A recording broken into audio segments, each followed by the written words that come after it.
Man, I've been playing a lot of games this past week. Alright. And I have to turn on... Where is it? I know I've got it in here somewhere. I guess get the switch going for not the game capture, but the display capture.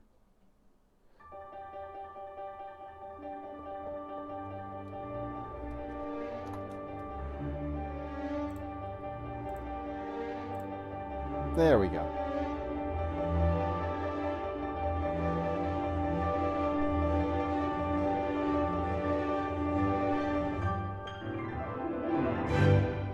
Okay, so, oh yeah, I guess I can put the controller away now. Alright, and where is my... Just going to fix that up a little bit. There. Okay. Aw, thanks, Paolo. You like the new avatar? I'm really happy with it. I think it looks pretty good for me. Alright. Continue. Where was I? Do I remember the July Revolution? Of course, how could I ever forget? The chanting, the violence, the smell of gunpowder, the 3 glorious days.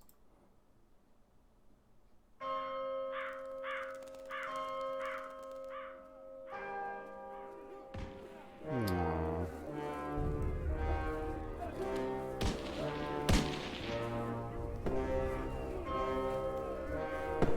Oh, it's hilarious. This is all done with birds. Ah! Oh my god. Rifleman in the tower. Rifle bird. Oh!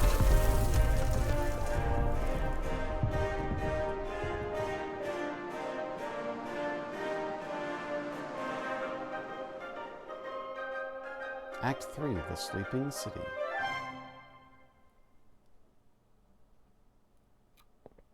Hey, Paolo. I can't believe he's skipping work again.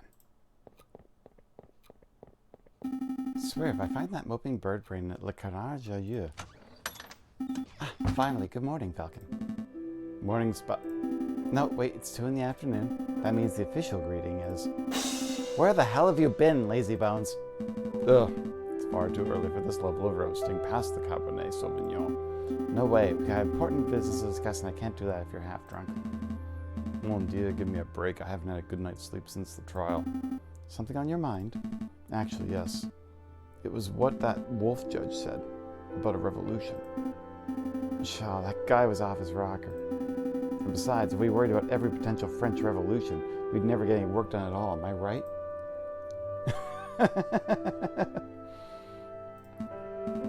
Yeah, maybe you're right. Worrying doesn't do us any good. Tell me about the important business you wanted to discuss. Oh yeah, business. Hang on a sec. My camera seems a little off.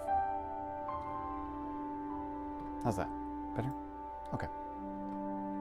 Oh, I said your name, yeah, because look, it's you, right here, Sparrowson.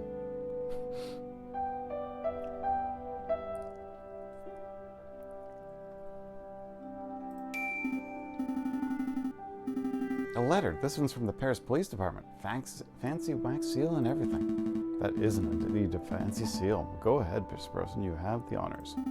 All right. Monsieur Falcon, meet me on the rooftop cafe opposite La Place de Bastille. I have a proposal. Regards, Inspector Volerty. That's it. How terse. A proposal from the inspector. Interesting. Do you have any idea what sort of proposal he has in mind? Not. Oh, wait a second. Let's change something here.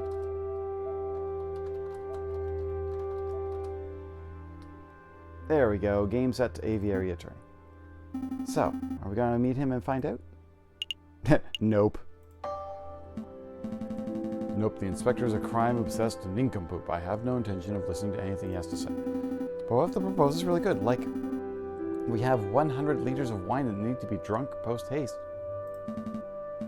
Wishful thinking. It's more likely he just has some paper-pushing tasks that the police can't be bothered to do. Can I make a suggestion? Let's go meet the inspector. If he gets us an impossibly good wine gig, then we can graciously accept. And if he offers us a terrible paper pushing job, then we can reject it to his face, in style. We can tell him to shove it. Yeah, we can be like, shove it, Inspector. Say it with me, Falcon. Shove it, Inspector. Shove your lousy paper pushing job. Louder. Shove it, Inspector. I felt pretty good. Alright, let's go stick it to the inspector in person. Oh, but before I forget, I need to drop by the hospital at some point. What did you eat this time? No, it's not like that. Well, not entirely. I need to pay for the bill for my last visit.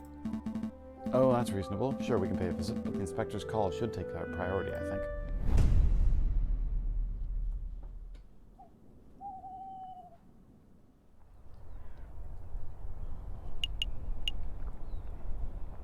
A rooftop cafe overlooking the Bastille Square. I'm not cute.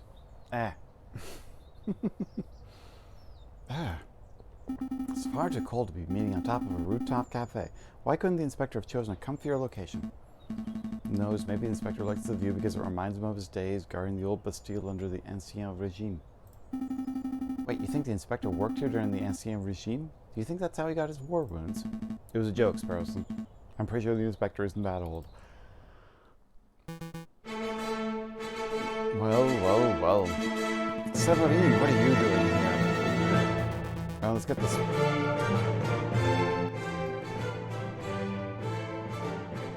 music down a little bit. Hang on a second.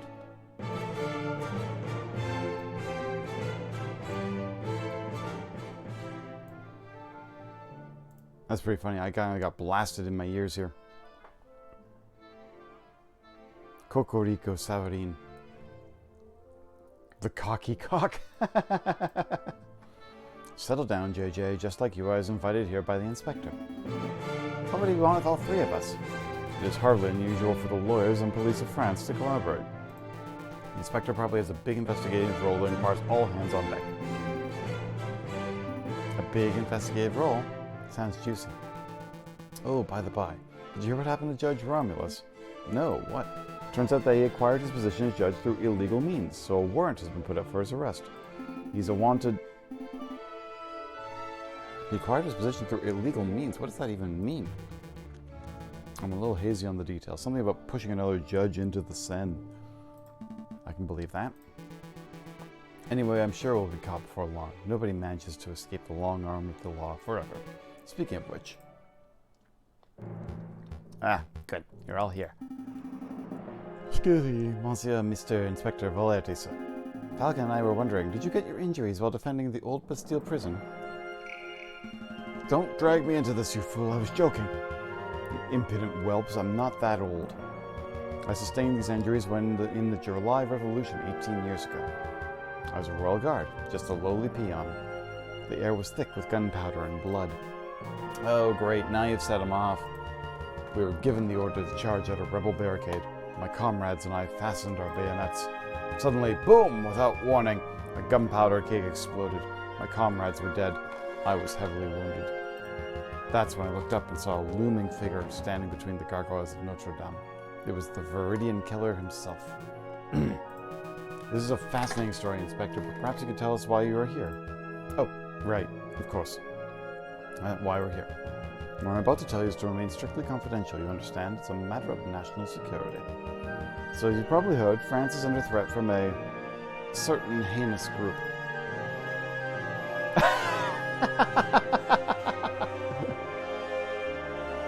Terrorists, revolutionaries, hipsters. Hipsters. It's true, the other day I was called a pop-loving pleb for enjoying Chopin. Now's not the time for bilking you two. The inspector's obviously talking about the growing rumors of an uprising. Correct. A rebellion is coming. Indeed, rebels. There's a storm brewing in the shadows of Paris. We, the Paris Police Department, have known about it for months. No, years. In every tavern, on every street corner, people talk of organizing protests and overthrowing the government. The king has ordered for public gatherings to be dispersed and newspapers to be censored, but the whispers of dissent remain. No surprise there. If you take away an angry citizen's ability to speak, they will get even angrier. Indeed, That's why it's paramount that we find and strike at the heart of the rebel group as soon as possible. For that, I need your help. What exactly do you want us to do? Interview citizens, scout locations, find the secret rebel meeting location that has escaped the eyes of the police. Do we have any leads? Just one. We know that the rebels are having weapons supplied to them by a crooked merchant who's only referred to as de Croque Monsieur. Like the sandwich? What? The Croque Monsieur. It's a hot sandwich. Cheese, ham, a little bechamel. Throw on some peppers if it's Friday night. This has nothing to do with sandwiches. Croque Monsieur is the alias of an accomplished and notoriously dangerous arms dealer.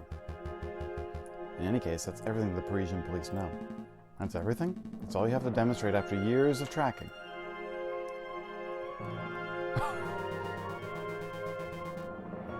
Yeah, he's beef. Flirty and hungry. Naturally, as a public prosecutor, it is my duty to help the police with their investigative work. I have the honor to lend any and all assistance. Suck up. That's very good to hear, Monsieur Cocorico. But what about you, Falcon? Well, to be honest, Inspector, I don't quite understand why you're asking me. I'm a private defense attorney. I work for citizens who get stuck in legal trouble. Rebel hunting isn't quite my forte. You want to know why I'm asking you? Look around you, Falcon. We are surrounded by corruption and incompetence. The judges are bloodthirsty wolves, the jailers are thieving ravens, and the National Guard are sitting ducks. Look at the slackers and dullards who supposedly protect and serve this country. Nobody cares about justice anymore. You saw my shameful display at the previous trials. Those are the results I produce with imbeciles to assist me. But you three, you care. Falcon, I saw you defending Dame Cataline and Prince Juan. I heard of your escapades around the city, frantically collecting evidence and interviewing witnesses.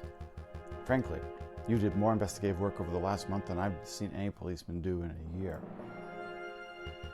Not including myself, of course. But Dame Cataline, it doesn't matter. You have passion and conviction, and you aren't a total bird brain. By my book, that makes you a fantastic investigator, even if that is not in your job description. So what do you say? Do you want to sit around your office twiddling your thumbs until another pointless job offer falls into your lap? Or do you want to take on this opportunity to do something great? Help us track down the animals who wish to harm our glorious nation. Heh! I can refuse if I want. I want to say no and I want to see what happens. I don't think so. Sorry, Inspector. Come on now, Falcon. Let's not make hasty decisions. What would it take me to change your mind? Some compensation. I'm a private attorney, Inspector. Severine is paid by the state, but I am not. I'd be happy to collaborate with the government, but I need some sort of compensation. Ha! Of course. What was I thinking? How's 50 francs up front and 50 more upon completion of your duties sound? That sounds just fine. I'm glad we could come to an agreement. Excellent. Here's your upfront fee. I don't want to keep you any longer than necessary. You already have all the key facts of the investigation. Find the elusive Croque Monsieur. Find what rebels are congregating. Find where the rebels are congregating. Those are your two tasks. I'll check up on your progress in 3 weeks' time. See what you can accomplish by then. I'll be doing my own independent investigation into the rebel group, JJ. So I suppose this is a competition of sorts. Try to keep up with me. Don't make me laugh, Severine. I'll have all the rebel leaders behind bars before you even have your first suspect. You have popcorn? Already? Come on, Sparrowson, we have a Croque Monsieur to hunt. Okay, let's go! I knew a little competition would kick those bird brains into gear. Well, Inspector, this has been a productive meeting. I should probably start my investigation into the Croque Monsieur, too. Not so fast, Cocorico. There's something else we need to discuss.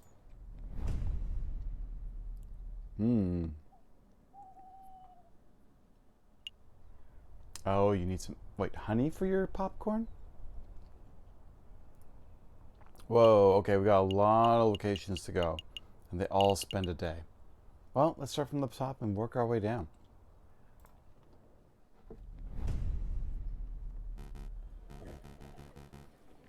Excuse me, madame, do you have a moment to talk about the cult of reason? Pelly, a pyramid scheme to someone else, but I got a kid to feed. Madame, it's not a pyramid scheme. Madame, take a leaflet at least. Well, but you, monsieur, would you like to learn about the glorious teachings of Jacques Hebert? Huh. A cult, is it? Not today, monsieur. I've already been in my fair share of cults. But this cult is different. But this cult is different. A member of the Cult of Reason, huh? Strange. I thought that cult died out way back in the old revolution. Hey, Falcon, that person. He looks like a run-of-the-mill cultist. I can see that, but doesn't his face look familiar to you? Yeah, very familiar. It does look familiar. Actually, the resemblance is uncanny. Shall we get his attention? No, he spotted us. Romulus, if I remember correctly.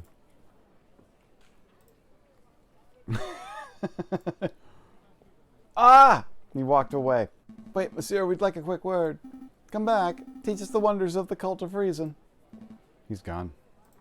So I'm not going crazy, right? That guy was the splitting image of George Romulus, wasn't he? I can't deny the similarity, but then again, there are plenty of wolves in Paris. Perhaps there's no link at all. Either way, we have an investigation to conduct. Let's focus on that. Right, where to first? Let's just work our way from right to left. Back in the old Salle de Tibre. I still don't see anybody around to interview. Yeah, I can't imagine this room being of any use to us, unless we need any priceless Roman artifacts, of course. Let's see. Who would question? Oh dear, it's guys again. Keep together, Eric. Maybe they won't recognize you. Excuse me, monsieur. It's us, the Philistines, remember? Were they talking to me? Yep, definitely talking to me. Deep breaths, Eric. Aye. We have a couple of questions, if it's no trouble. Oh, it's no trouble at all. Do you know about an uprising? What's the deal with the cultist outside? Did you see the cultist outside?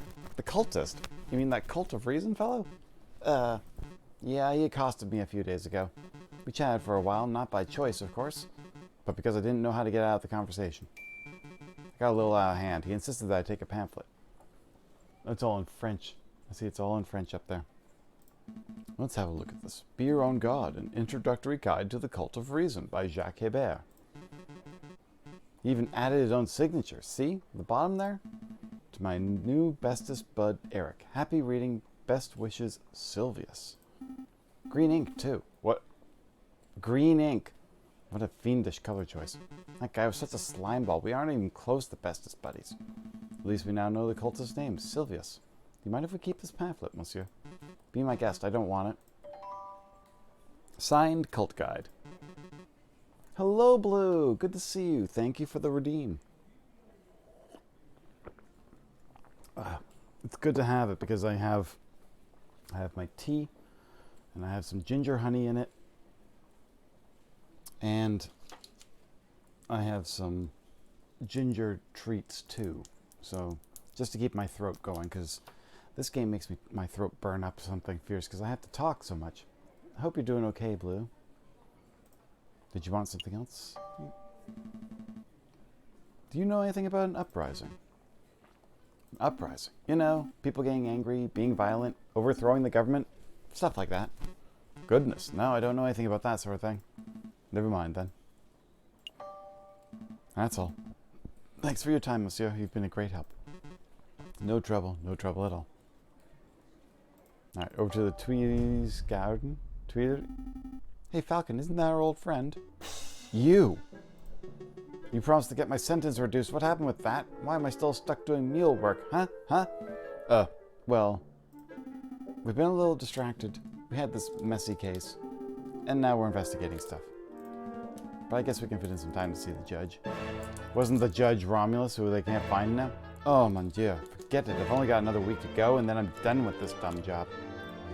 So, what do you want? I haven't found any interesting bits of paper today, if that's what you're hoping for.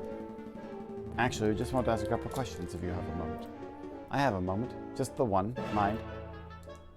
Did you see that cultist in the Place de Carousel? Yep. He's been hanging around all week. Today he tried to hand me a leaflet, so I told him where to put it. And where would that be? What? Where did you tell him to put the leaflet? Oh, I see. I'm doing okay. I don't I think I told you I was on vacation. I was up at a cottage, so I'm all right. It's actually quite warm down here now, but I am doing okay.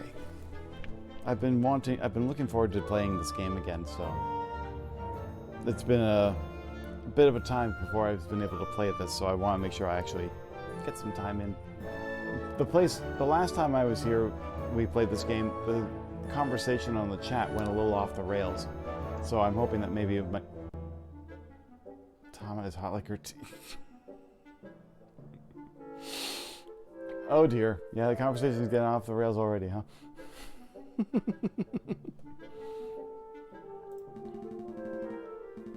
Monsieur Robinho, what do you know about that guy? What's his story? His story? How should I know? He's just a cultist loser. The Louvre attracts those types of crazies all the time. I see. Did you two want something else? Monsieur Robinho, do you know about an uprising? You mean like a rebellion? Yeah, I've heard rumors. There are a lot of uneasy people in Paris. What kind of rumors? Nothing specific. Just that there's this group planning to hold a huge protest before the end of February. Some say it might go violent. If you were wise, you'd probably fly out of the city as soon as possible. So people say. Do you plan on leaving? I wouldn't if I wanted to. No thanks to you guys. But in any case, I'm sticking around for the photograph opportunities. Wartime photography, imagine the possibilities. Sounds like a good way to get hit by a stray bullet. I guess. But all that danger just means I'll pay really well. I've thought this plan through. Evidently. Anyway, did you want something else? That's all. We'll let you get back to work, sir. Alright, I think we're done here. We all done here? Yep. Let's make a move. Good call. Okay, let's come back later if we've forgotten something. A new day. 3 weeks, right? Yeah, it doesn't leave a lot of time for February. Alright. We were in the Palais du Louvre, so every day is going to take one extra clock. Huh. Okay. The Bibliothèque Cachée, the humble hidden library. Time to hit the books, am I right? If you're looking for croque monsieur recipes, I guess that would be in the cooking section. We aren't here for recipes, Harrison.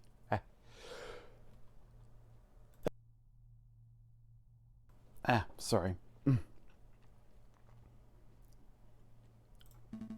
This librarian fellow seems pretty intelligent. If there's something we've overlooked, he would know. Would you mind lowering your voices? You're disturbing me during my daily crossword. I love that this character's name is Nathan. Oh, I should have known. It's the two Harlequins. It's good to see you too, monsieur. We have some questions. Of course you do. Fine, let's get this over with so I can get back to my puzzle. Have you ever heard of the croque monsieur? The sandwich? Of course I've heard of it. No, I mean a person with that name. No, it doesn't ring any bells. I'm familiar with the Earl of Sandwich, if that's any help. Wait, you can become an Earl of Food now? I'm in the wrong profession. Never mind, we'll try something else. What can you tell us about an uprising? An uprising? Would you care to be more specific?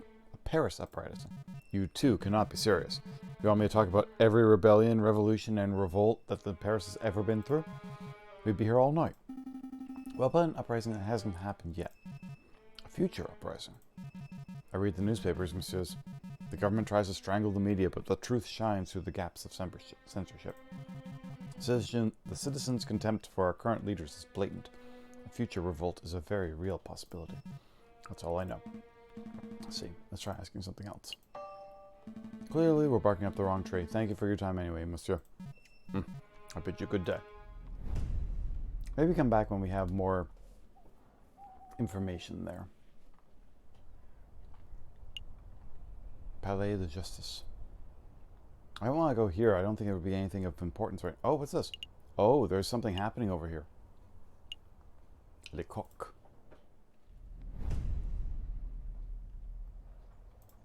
What a view. You can see the July column so clearly from up here. Ah, Cocorico, you're already here. You have news about the croque monsieur, or is this about the other matter? Here you go. As requested, the full register of those who entered Paris Law School and the full list of graduates. Very good. Let's take a look. Could you please tell me what this is about, Inspector? What exactly are you looking for? Look at this list of graduates. Do you see any names you recognize? Well, I see my own, class of 1837, and I see that moronic prosecutor, Rupert Rappington, under the class of 1846.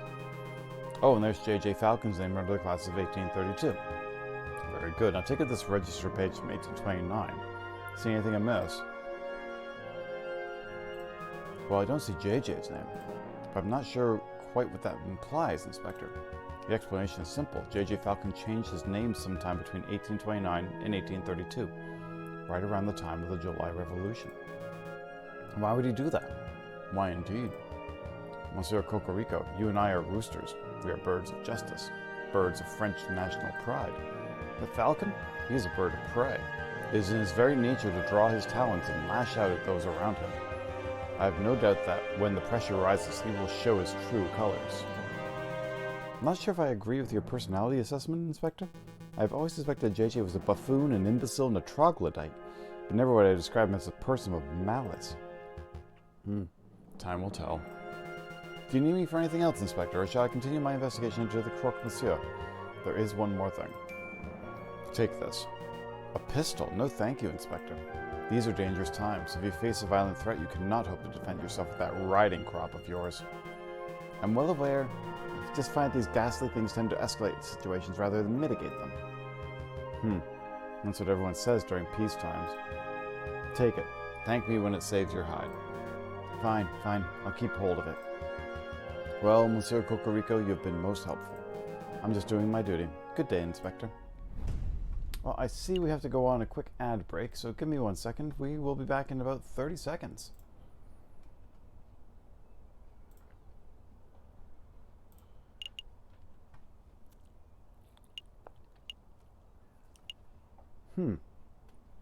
I see.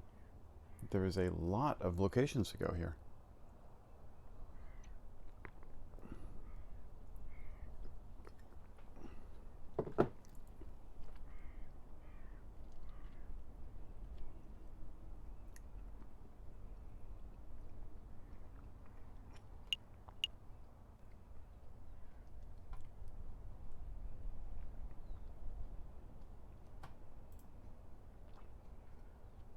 Welcome back, everyone. Hope everyone's doing all right. Let's see here. Let's go to, let's say, so Le Halles doesn't require a time frame. So let's take a look. Here for some shopping, are we? Or is it the interview time? I guess this is a good place to ask about rebel uprisings as anywhere else. Actually, I was thinking of Mademoiselle Singh. I know she's not here now, but the area just reminds me of her. We did everything we could, Falcon. Yeah, I know. It's just, justice wasn't on our side that day. Justice never seems to be on our side. Don't get angsty on me. Come on, focus on the investigation. We need to get to the bottom of this uprising nonsense. Yeah. Alright. The Pont des Arts. You can't see it behind me. I'm over here. Let's see. There's a little, there we go. Little Pont des Arts. There's quite a few places I have to go. So we'll go to all of them. Well, if it isn't the rude lawyers. You know you owe me, big guy. I owe you? Yep. My fishing line snapped when I dragged you out of the water the other day. I had to buy a new reel. So the way I see it, you owe me 2 francs for the fishing line and 1 million francs for saving your life. I don't have 1 million and 2 francs. Really? But you look so bourgeois. Alright, I'll tell you what, 2 francs for the line and we'll call it even. Fine. Here's 2 francs. Consider a gift of gratitude for saving my life. Much thanks, monsieur. Now, why are you here? Why are we here? Oh, right, we have some questions.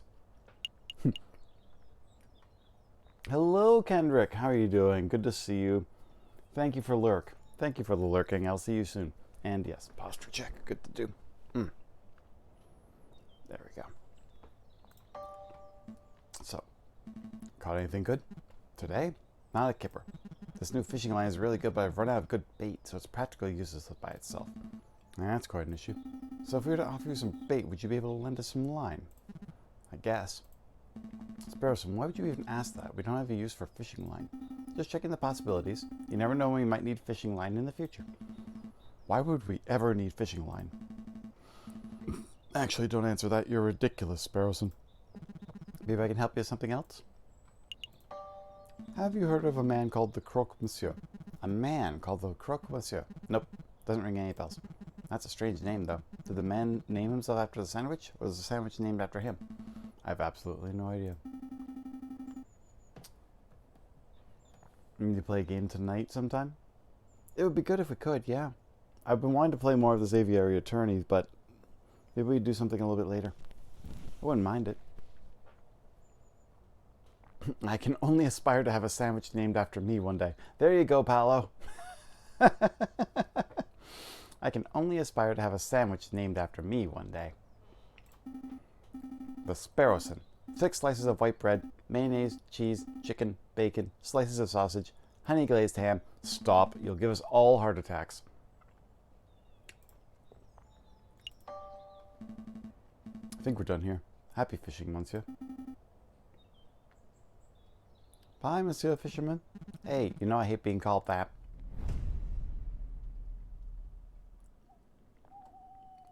Did you miss the sandwich? Okay, new day. So we went to the bridge. I got this one hidden behind me again. The Salpêtrière. The Petit Salpêtrière Hospital is becoming renowned for its progressive attitudes toward medical care. Yeah, he's a bird and he asked for a chicken sandwich with bacon. He's quite the carnivore. Unless birds and chickens are considered different.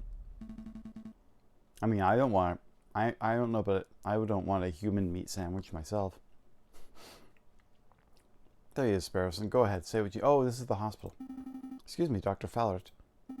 Just wanted to thank you for, giving me an antidote and making me well and stuff. It's no trouble at all. Sparrowson, wasn't it? Of course, there is a small matter of the debt. Right. Let's see. 1 hospital bed, 1 dose of specialized antidote, expert medical care from the attending physician. The total comes to 500 francs. Falcon, can I get an advance on this month's pay, and next month's, and maybe the months after? Calm down, Sparrowson. I'm sure the doctor is a reasonable man. He will surely allow you to pay in installments. Of course, of course. Oh, thank goodness. With my current wages, I should be able to fully pay off the debt by the 20th century. Hey, your pay isn't that bad.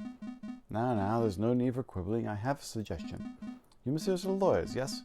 If you do some pro bono work for me, I may be able to knock down the bill a little. Maybe to say 100 francs? Well, that sounds much more manageable. What kind of legal work do you have in mind? Debt collection. So basically I go hunt down some other people for money in exchange of saving money. Sounds fun and time consuming.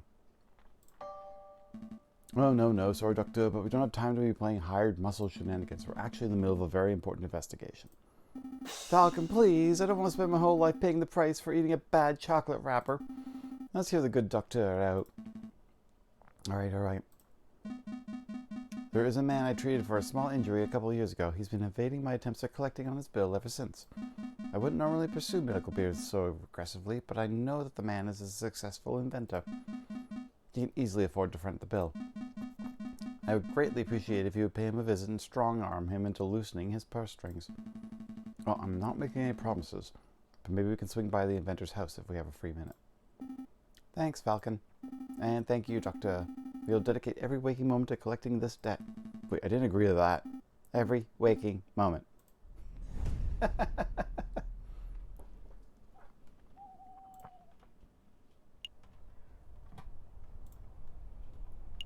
Okay, so... Gustave Trouvé, eccentric engineer and inventor. This would be the hunting down of the money. Oh, Jesus Christ, the knock. Oh, that knock made me think that somebody was in my room. Hang on. There we go, is that better? God, that knocking. It was just too perfect. The timing just gave me chills, you know? It's been done many times to me and I still can't get over it. It's funny. Come in. Are you Monsieur Gustave Trouvé? I am. And you are? Lawyers, let's talk. We're lawyers sent on behalf of Dr. Fallert. We're here to collect a debt that you owe. It's time to pay up, monsieur. Oh, mon Dieu, I completely forgot about that. Listen, I'd be happy to pay, but it looks like I don't quite have enough money on hand. What to do? What to do?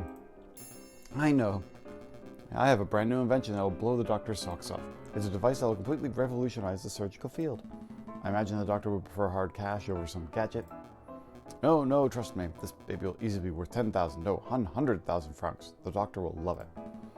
Oh, all right then. Hand the device over and I'll pass it over to Dr. O'Fallon right away. Well, it's not that simple. The device isn't finished yet. It's not finished. I know exactly what needs to be done by missing some crucial parts.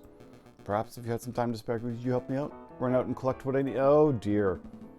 What? No, monsieur, that's absurd. If you have shopping to do, then you should do it yourself. Falcon, please help the man. I can't spend the rest of my life in debt. All right. No need to get all panicky. We'll hear the man out at least. Great, I'll take notes. What is that you need, monsieur? Let's see. I need a copper pot.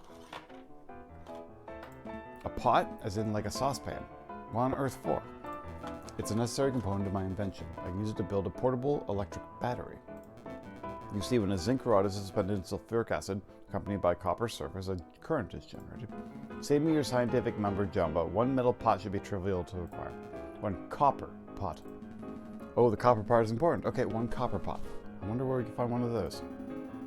I've seen copper kettles at the Halles market, although those things aren't too cheap. I can't help but feel that I saw a copper pot somewhere else. What else?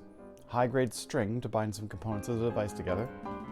It seems simple enough. I imagine the Halles market would have that in abundance. Can really afford to blow our whole budget at the market, Falcon. Sure, there's a cheaper way to acquire string. Look, I have a loose thread on my jack. Take it. String must be higher quality than that, monsieur. I need something that's fishing line grade. Oh, I see. Was there anything else that you wanted, monsieur? Literally, yep, the fishing string. I had a feeling that the fact that Sparrowson brought it up was going to mean something, so we know where we have to go for that. Was there anything else that you wanted, monsieur? Some books, confectionaries, alcohol, groceries, perhaps? No, that's everything. All right, got it all written down. Literally a shopping list, huh?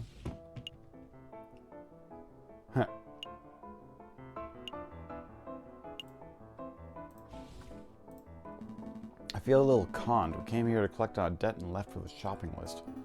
We're going to follow through and get Monsieur Trouvé's items, right? We'll see.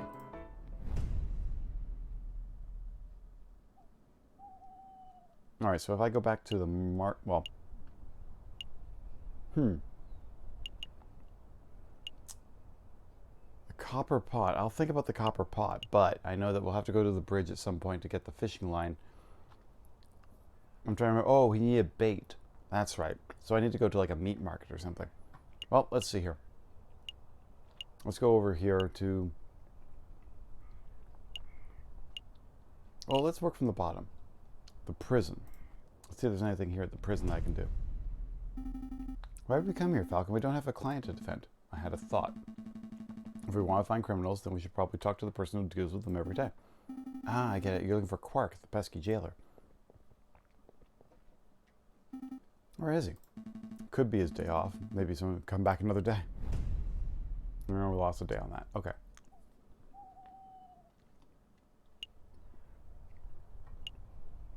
Okay. Chateau Crinière. Oh, the Baron's place. Ah, you there. Remember, you guys can help me with this little dilemma. What is it, mademoiselle? Which country is better, Great Britain or the United States of America?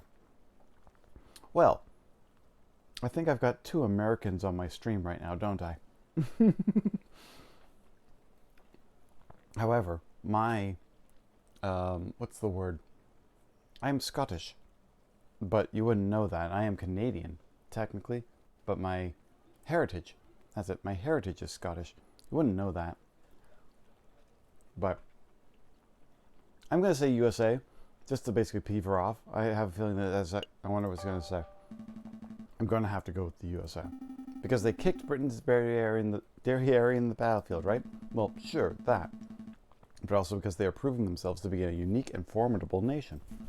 It's quite remarkable what they've achieved in such a short period of time. You prefer the USA, huh? There's a lot of opportunity there. What is this about, mademoiselle? Well, I'm thinking of taking a trip. A long trip. Everywhere I go in Paris, people are angry and depressed. It's like violence is about to break out at any moment. I've saved up enough, so I'm going to get out of here. Follow my dream of starting a new life overseas. Who's going to look after Chateau Crinière? Well, with the Baron's passing, they decided to auction off his estate. Baron's passing?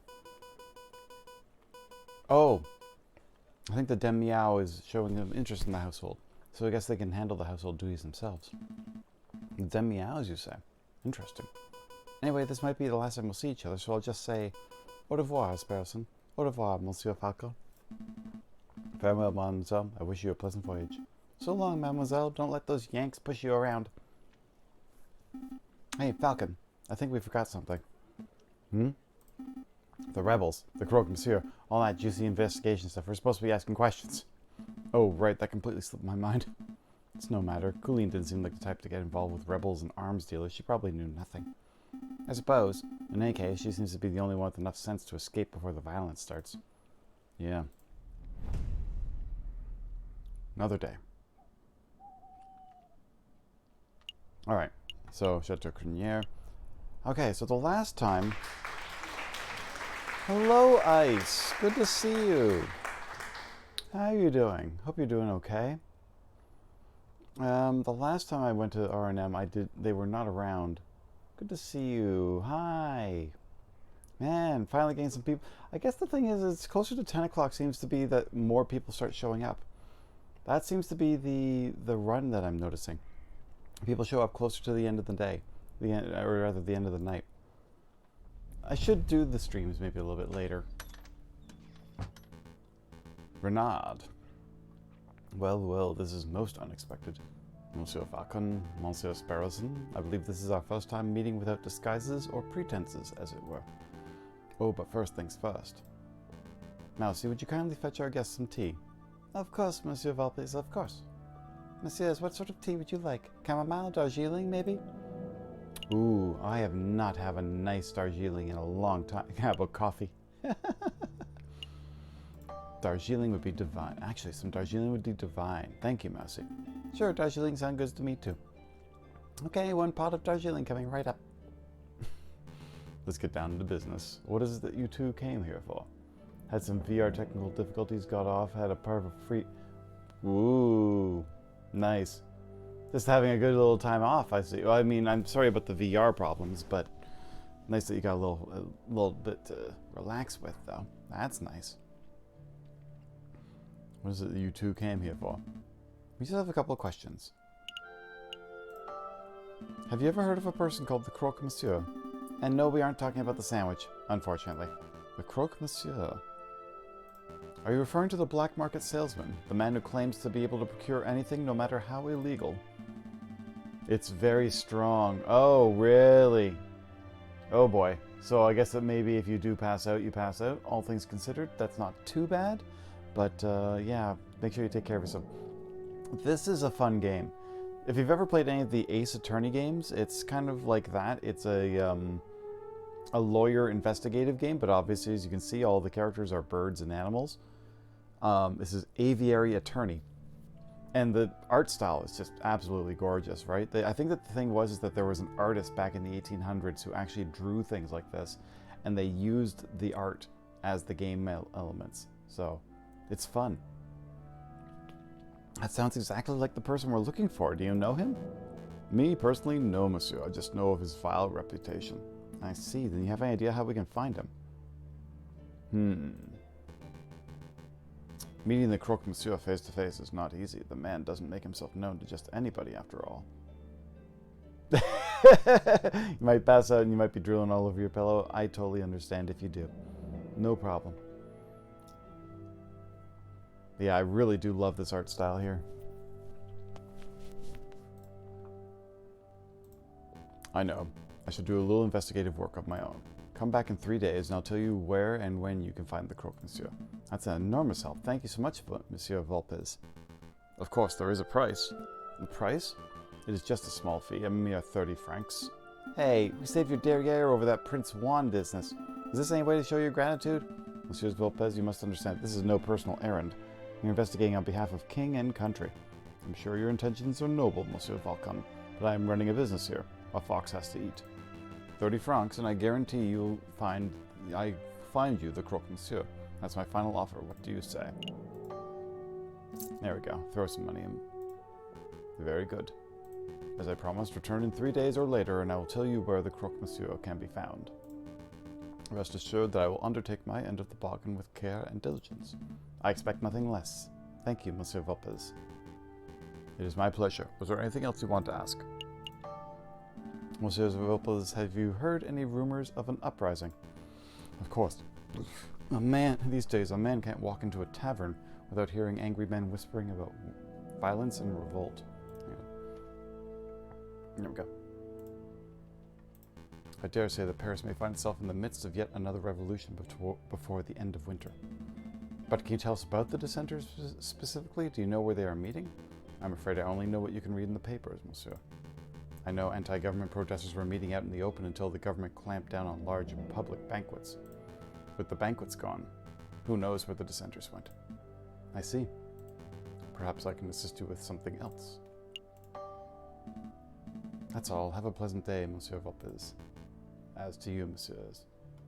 Something's up with my... Oh, there we go. There was something up with my camera. I was wondering why it wasn't working right. This is rather relevant with the revolutionary ideologies in today's time. Yeah, it's been an interesting thing to basically kind of have some comparisons, especially with, like, even Paris going through some revolutionary stuff, right? I've been finding that there's been quite a few comparisons, you might say. So, it's been fun to, like, just watch and play and not even discuss it, but yes, very much so. Sorry.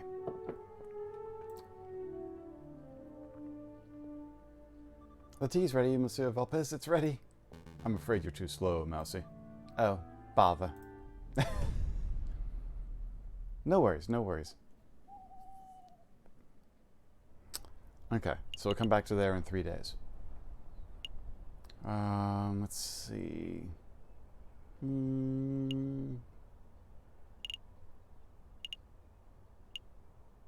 Alright, let's try the chocolate emporium. I don't think you're going to find anything there, but... Welcome, welcome! Ah, it's you two again. You remember us? I guess that's no surprise. Of course I remember. You're the messieurs who ask many questions and buy little chocolate. I'm afraid we have more questions today, Monsieur Hagelslag.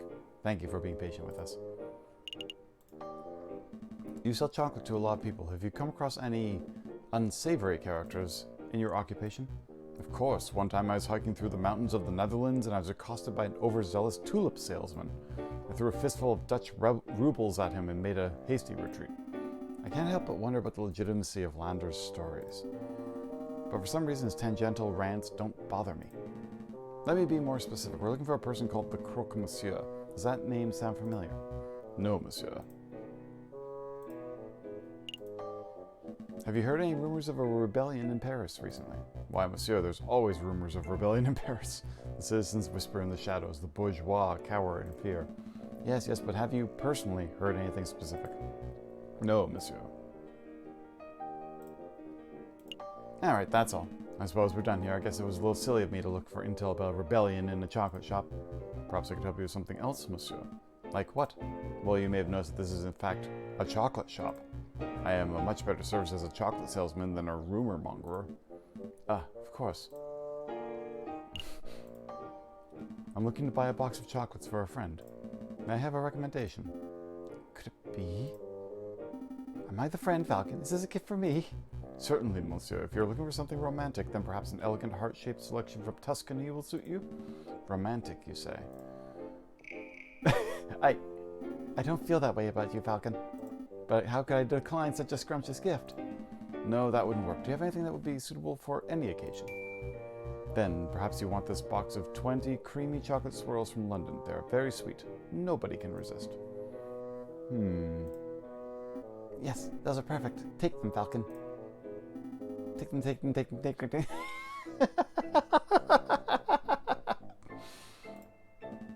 For pity's sake, Sparrowson, why are you being so fidgety? No reason. Then cut it out. It's weird. I think this will work nicely, Monsieur Hagelslag. How much are they? 5 francs. Perhaps a little steep for some, but I assure that their quality more than justifies the price tag. I'll take them. May I get them wrapped? Certainly, monsieur. One moment, if you please. Falcon. What is it?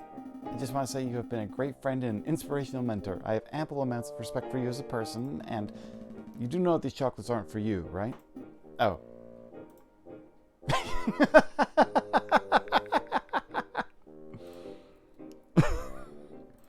Yeah, I knew that. Good. Just making sure. You're breaking my heart, Falcon. Here you are, monsieur. I'm sure the recipient will enjoy them. Thank you very much, monsieur, and thank you for putting up with our endless questions. It's been my pleasure, monsieur. Okay, so I have chocolates.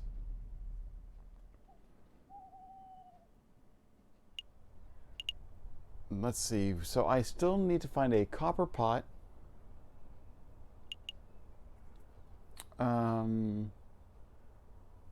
I need to find fishing wire over at the Pont de Ah. Yeah, but I need bait. So let's go over to the pub. No drinking, bad Falcon. Calm down, Sparrowson. I'm here for information. Taverns are the first place to go to known about the government. Therefore, they are perfect rebel breeding grounds. Oh, that makes sense. Ah, it's you two. What will it be today? Wine or beer? I'm afraid it's just questions for now, Madame Quenelle. We're looking for a man named the Croque Monsieur. Have you seen him? No, that name doesn't sound familiar at all. Okay. Have you heard any of your patrons bad-mouthing the government? Of course. This is a tavern, hun. If people couldn't come here to grope and talk politics, where else would they go? That's true. But has anyone stood out? Well... just between you and me, the pair on the drinking floor have been acting very shifty. Now, I'm not saying they are or aren't rebels, but they're doing far too much talking, and not enough drinking, if you know what I mean. I think I do. Thank you, madame. Let's see where to go. Let's try the drinking room. Ah, these two. That's when the mademoiselle told me to put the order in. No idea where she's going to keep them, though. Piero, you know she hates being called mademoiselle. You're going to get stuck with guard duty again. Oh, right you are. The madame it is, then. Wait, she isn't married, is she? Why do you have to call her madame? Why don't you ask her for herself? No way, she would still be me alive if I asked that directly. Wait, hush up, do you smell that? It smells like eavesdroppers. Can I help you, messieurs? What were you two just talking about before we rudely interrupted? Well, I would like to include you on our conversation, but to be perfectly honest, I don't think that's any of your business.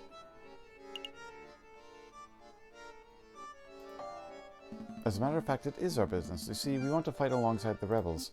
We do? Listen here, you. Hold on, Piero. Let me handle this. Listen, messieurs. I've seen you two around a couple of times. We're acquaintances, I suppose. Now, I don't know who you are, but I do know that your line of work involves a fair amount of investigation. Therefore, I must assume that you're some sort of detective or prosecutor. Am I far off the mark? Well, as I thought. Now, I don't claim to be any part of Secret Rebel Alliance. Never heard of such a thing. But if I were a member of any such hypothetical group, I would not allow the entry of a man of the law like yourself. Understood? Damn, that's a solid shutdown. Yeah, I'll try asking something else. So, have you heard of a man called... Falcon, wait! There's a slight chance that these guys might be rebels, right? So if we ask directly, they might be scared off. Good point. I'll try to keep it subtle. Final option of, Croque Monsieur, tell me everything. So, where did you get that swanky hat?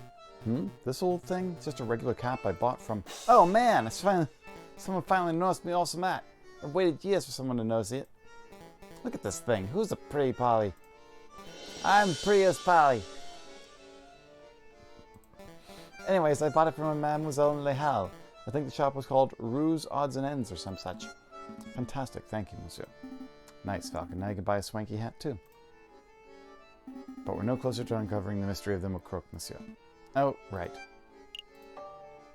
Monsieur, I see you carrying a rifle. Evidently. Who manufactured it? Ah, good question. See, most hunters around here are carrying old French Charlevilles, but this beauty is something special. See, it's American from the Springfield Armory, model 1812, percussion lock firing mechanism. An American musket, you say? That's certainly quite special. It must have been hard to procure. It's true that you can't buy guns of this quality from standard street sellers, but if you know the right people... Please, go on. Well...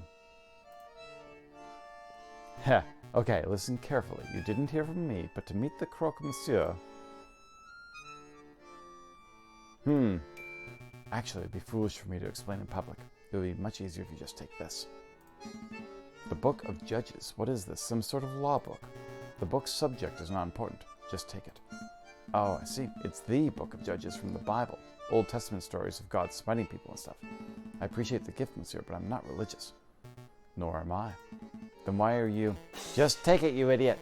Bible books are what we use to pass them around in code phrases, don't we? Code phrases? Piero, please. I'm trying to be low-key and I can't do that if you're mouthing off with that big beak of yours. Right you are.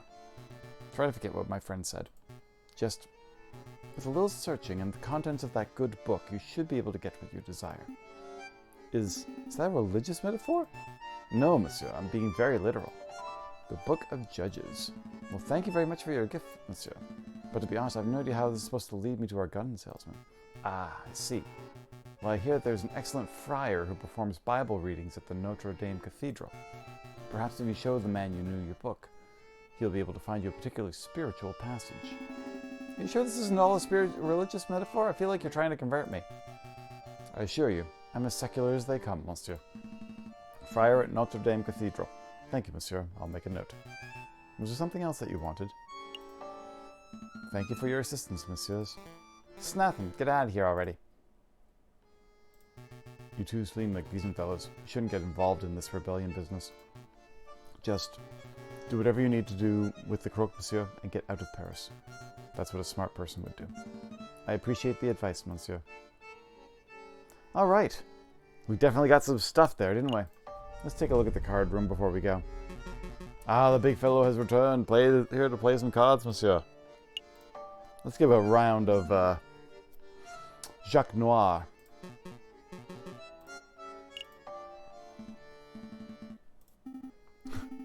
Don't get cocky, Falcon. Very good. It should be you the dealer. 5 francs. Here we go. Shuffle, shuffle, shuffle.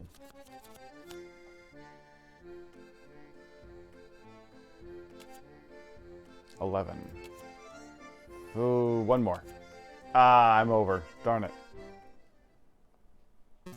Unlucky, monsieur. Most unfortunate. Shall we have another round? Need to make some money here, so let's just give it another try.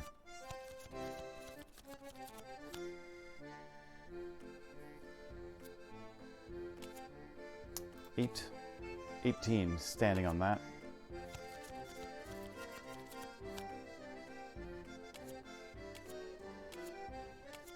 Ah, yes, I win. Well played, monsieur. Here's your payout. Shall we have another round? Let's do one more, because I think, like, right now I've just broken even. Let's see if I can get at least a little bit of money, because I seem to be needing it.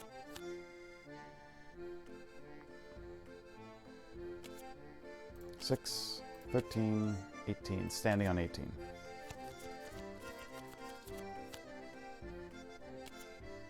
Two, 12, 16. Yes, perfect. Well played, monsieur. Here's your payout. What have I got? 122? Let's just not right now. Feel free to come back at any time. Alright, so we have a book. Ready to hit the road. A box of chocolates. We've got a book of judges. Alright. Yep, okay. Let's make a move. Let's go to the Notre Dame then. We'll go to the cathedral. Wow. Lots of things happening. This is starting to get real confusing. Okay. La Lyon. Ooh. Is the room to your liking, mademoiselle? Frère Remus and Romulus, huh? Don't call me that. My apologies, madame, but what are your thoughts? Is the room suitable? It's dark, cramped, and more than a little macabre, but it will do. Excellent. I have hired private security to guard the entrance 24 hours a day. Rest assured your weapons are safe. Tell me, friar, are we doing the right thing? Of course we are, madame. There cannot be change without bloodshed. No revolution without revolution. Surely you aren't having second thoughts. Of course not. I want nothing more than to serve justice to the corrupted rulers of this country when the time comes. Whoa. I'll be the one to pull the trigger. Alright, to the Notre Dame. Though it has fallen into disrepair, Notre Dame... Really? I don't know what time frame we're looking at, but apparently Notre Dame, before it burnt down in the past 10 years, burnt down during the COVID, right? Falcon and Sparrowson step into the grand atrium of Notre Dame Cathedral. Scaffolding lines much of the crumbling outer wall. Unperturbed, a handful of devotees are silently kneeled in thought. Here for a little prayer, are we, Falcon? I had no idea you were the religious type. Don't be silly. I'm following up on Fantine's lead. We must find our mystery friar. Do you think it's that hunched-over fellow over there? I bet it's him. He looks super suspicious. Could be. Let's show some tact. Excuse me, Monsieur Friar! Do you know what tact is, Sparrowson? Welcome, my brothers, welcome. All are welcome under the roof of the house of God. Are you here to confess your sins, or perhaps you wish to join in our services? Actually, Friar, we're here because... Falcon! That friar! He looks eerily familiar. Now that you mention it, he does look like the guy who delivers our post, doesn't he? What? No, that's not how I meant. And how does he look anything like a postman? Am I going mad? Your friend appears to be upset. Don't mind him. He's just in a huff because he thinks you look like this judge we once met. Judge Romulus? I get that all the time. I'm his twin brother, you see. That would explain Romulus and Remus. Perfect. I'm his twin brother, you see. Oh, good. I'm not going mad. Friar, would you say that you had a good relationship with Romulus? We were close. But as you may have heard, he got in trouble with the law recently. I haven't seen him in weeks. I see. I didn't mean to pry. It's no trouble. But tell me, why are you here, my brothers? Oh, right. Well, we have a couple of questions. What's with all the scaffolding? Is some sort of construction work going on? That's right. A little repair. A little renovation. It's no secret that the cathedral has seen better days. The cult of reason did a lot of damage back in the days of the Revolution. But now we're well on our way to restoring this holy place to its former glory. The cult of reason. The religion of Christianity. Hey, Falcon, what's the difference between a religion and a cult? Don't be rude, Sparrows. Don't worry, my brother. I understand how it is. To a young person, all ideologies look like gobbledygook in different packaging, don't they? Pretty much. Then maybe you'll come to learn the differences as you grow up. I promise some ideologies are worth following to the very end. But let's not talk anymore about cults and ideologies. Did you want anything else? Friar, we have something we'd like to show you. Where's the Book of Judges? Could you take a look at this? We heard that you could give special passage readings. I see. You have your own copy of the Book of Judges. I think you'll find chapter 15, verse 2, to be particularly enlightening. Let's see. Chapter 15, verse 2. This chapter follows the journey of Samson, the heroic judge with divine strength. In this part of the scripture, Samson is confronted by the men who are angered by Samson's notion of justice. Could you please read the passage? Okay. 3,000 men of Judah went to the top of the rock Etam. They said to Samson, Knowest thou not that the Philistines are rulers over us? What is this that thou hast done unto us? And Samson said unto them, As they did unto me, so have I done unto them. As they did unto me, so I have done unto them. A beautiful sentence, wouldn't you agree?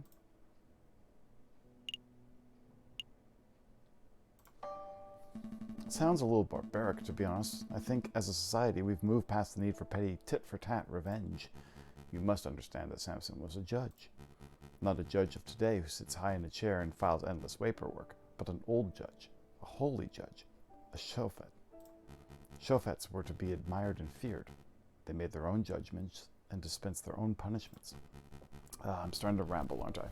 Okay, let's get back to the point. The key word of the day is Etam. That's the name of the cave where Samson hid. The rock of Etam. Etam. Got it. I'll make a note. It's like a backwards mate. But I'm confused. What do we do with this key word? That is for you to learn on your own, my brothers. You appear to be intelligent. I'm sure that, if you put your faith in the right people, you can uncover the truth. We'll see what we can do. Is there anything else I can help you with today? Perhaps you wish to make a confession? I think we're done here. Thank you for your time, Friar. Go in peace, my brothers. Interesting. Okay, so the Rock of Itam. Now, I think we've got enough time here that we've actually can go back to R&M to get some more details on where the Croque Monsieur is.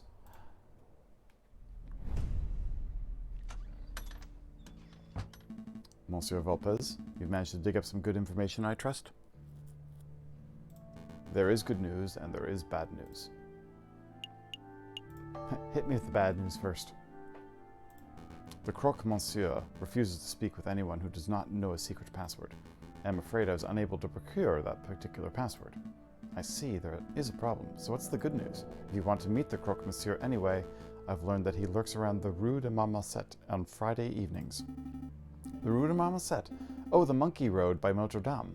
That's easy enough to get to. I apologize I could not be of more help. It's no problem at all, Monsieur. You've given us a fantastic lead. Rue de Marmoset's on Friday. I'll be there. I think we know what the password is. We do? Come on, Falcon, don't be a bird brain. I shan't delay you two any longer. I'm sure you have a lot of investigative work to do. That we do. Thank you for your help, Monsieur Volpez. What's today? It's a Sunday. I've got to wait an entire week. Oh, okay. Well, let's look around a little bit. We needed bait, and we wanted to find chocolate. There's the Rue de Marmoset. The hall. Maybe I'd be able to find something there. There's the Palais de Justice, the prison. Okay, let's go to the hall because the market is there. Maybe I can find some. Okay, so we need a copper pot and a piece of string. What options do we have?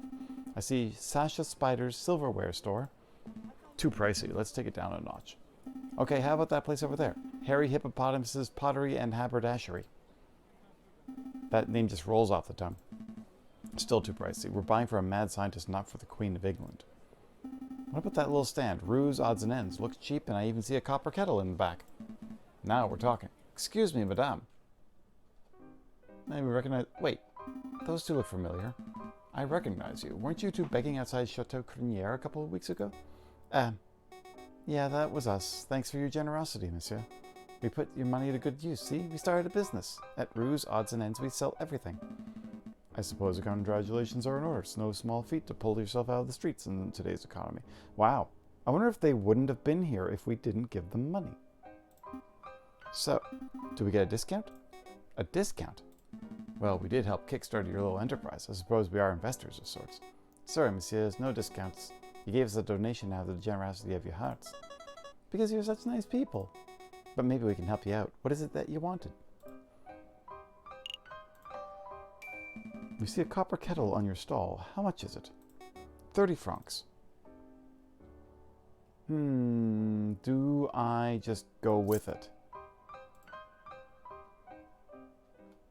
We'll take it. All right, we'll take it. Here's your money. And here's your kettle. Pleasure doing business with you, monsieur. Was there anything else? Do you have any string or fishing line? Here we go. A nice long reel of strong thread. Looks to be 10 meters or so. Would that work? It's the wrong kind. I think so. How much? 15 francs. Francs for string? Come now, that's ridiculous. It's no ordinary string, this is. It's a string with 1,000 uses. You can make a fishing rod. You could fix something that's broken. You could play cat's cradle. You could stitch some clothes with it. You could tie someone up.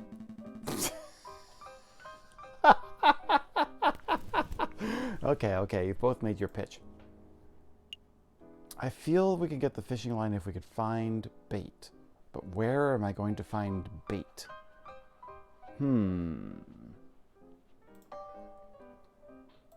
It's still too much. Sorry, there's no way I'm spending 15 francs on a piece of string. We understand. Did you want something else, monsieur? That's all, madame. Thanks for your help. Be sure to come back if you forgot anything, monsieur. Come back soon. Okay. Where would I go?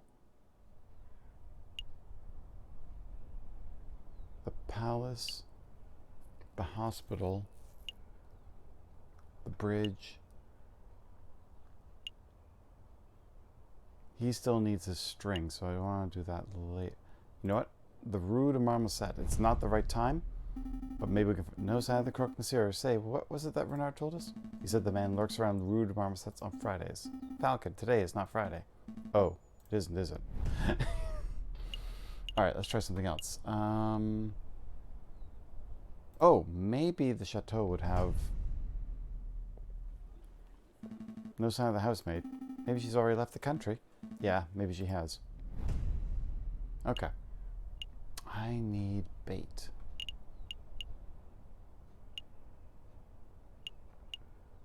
Where would I find bait?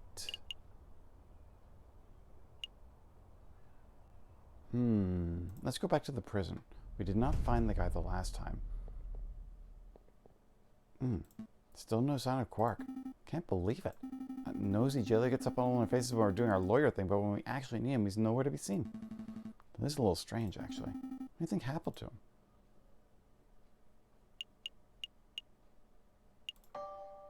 Maybe he got a promotion. Chief Jailkeeper Quark? That's a scary thought. In any case, we've wasted enough time in this place, so I'm going to cross this place off the map. If Quark isn't here, then he isn't here. Right. Okay, Wednesday.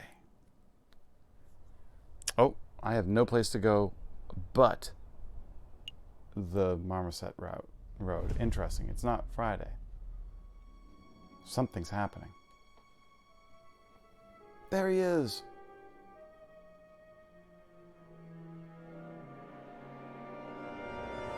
That's the rooster who shot the Croque Monsieur? Oh.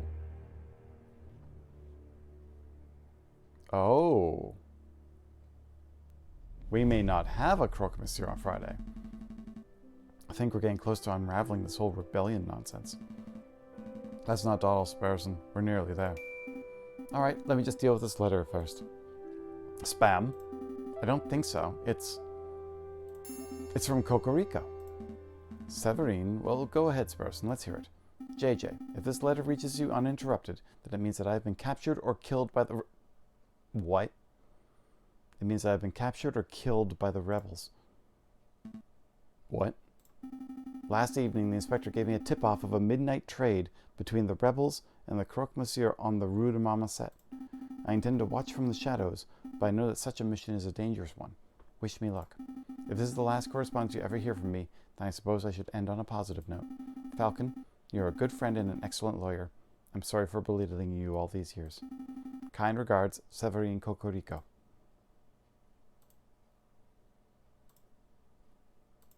Is this for real? There's no way. This letter has to be some sort of setup. It's Severine's handwriting. Where do you think he is? I don't know. Why would he go alone? I don't know. But we have to go help him, right? I mean, if that trade was at midnight last night and it's 10 o'clock now, he might still be okay. Maybe. I don't know. Come on, Falcon, pull yourself together. We've got to act fast while there's still time on the clock. Sparrowson, I have a bad feeling in my gut. Well, yeah, me too. This letter is terrifying stuff. No, you don't understand. I know that if Severine isn't already dead now, he will be very soon. And there's nothing we can do about it. What are you talking about? You don't know that. I do, I am certain. We've messed up, we've missed something. We've overlooked something vital, and now Severine's fate is sealed. You're spouting defeatist nonsense. Come on, Falcon. Let's go visit the Rue de Marmoset. We might find a clue. Wow.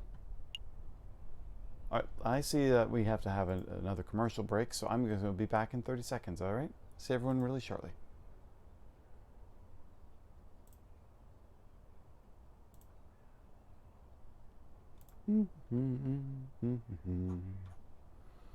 Just check off some of the things in my Discord while I'm waiting here.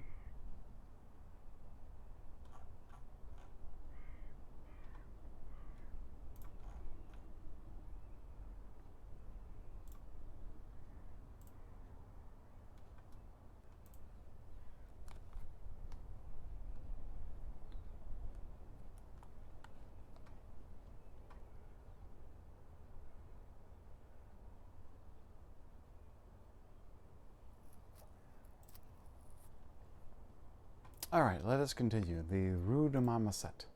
Once again. Come on, Sparrowson. Keep up. No time for wheezing. If Cocorico was last seen around here, then there has to be a clue nearby. Right. Hello, Madlib. How are you doing?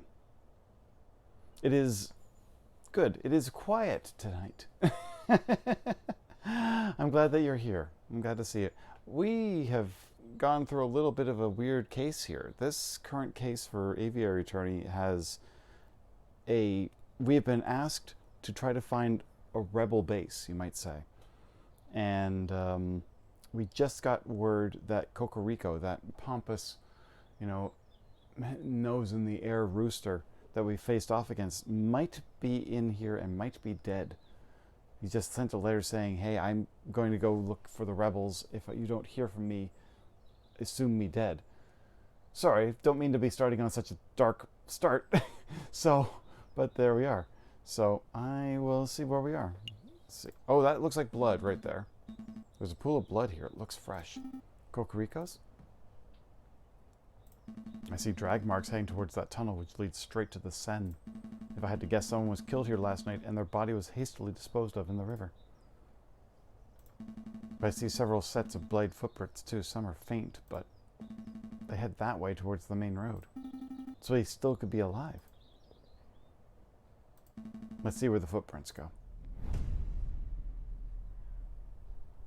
So as you can see, at one point I had a lot more options. I have been trying to find a whole bunch of things and collecting items and things and trying to figure my way through. And now I've got a very straightforward trail here. Wait, the path leads right to the Notre Dame? To the cathedral? Here, the footsteps lead right into the Notre Dame? It seems that way. Unbelievable. Where's a friar when you need one? Forget the friar. Let's keep following the blood trail and see where it ends up. Wait a minute, Falcon. Shouldn't we get the police involved before we go any further? You remember what Severine wrote in his letter. The inspector was the one who gave him the tip-off. Huh? What are you saying? You think the police are in on this? At this point, anything's possible. We have to stay focused on the trail. Hey, wait up! That way leads straight down to... Man, I'm famished. Hey, when is that mouthy parrot going to relieve me of duty so I can grab a snack? The trail keeps going... Hey, isn't that the concierge jailkeeper? Quack? It's Quark, you dummies. I had no idea you were a religious man, monsieur. I'm not. I had a career change. Private security pays much better than regular old jail keeping, you know. Monsieur, we don't have much time, so I'll keep it brief. We're following a trail that leads to the door behind you. We need you to let us pass. Door behind me? Ha! You idiots. That door leads straight to the catacombs. You don't want to go there. Catacombs? And besides, just because I know how to get in doesn't mean I'm just going to let you pass. I got a job to do. I have integrity. I promised to act as a guard, and that's what I'm doing. You want a bribe, don't you? Bingo. What do you got? Do you think he'd want chocolates? Here's my fist. I don't think Falcon could take Quark, honestly. Should we try it anyways? Yeah, here's my fist. Okay, let's do that. I was going to give him chocolates, but instead, let's give him justice. Hey, what are you doing? Monsieur, perhaps I wasn't clear. I am short on both time and patience. Are you going to tell us to pass? Or do I have to beat you until you are unable to stop us? Geez, no need to get violent, big guy. You can pass. Wow, that worked. The door's right behind me. Go on. That's the door to the catacombs. It's that simple. Yeah, it's that simple. What, were you expecting a hidden bookcase or something? Go on. Go look. That was great. Here's my fist.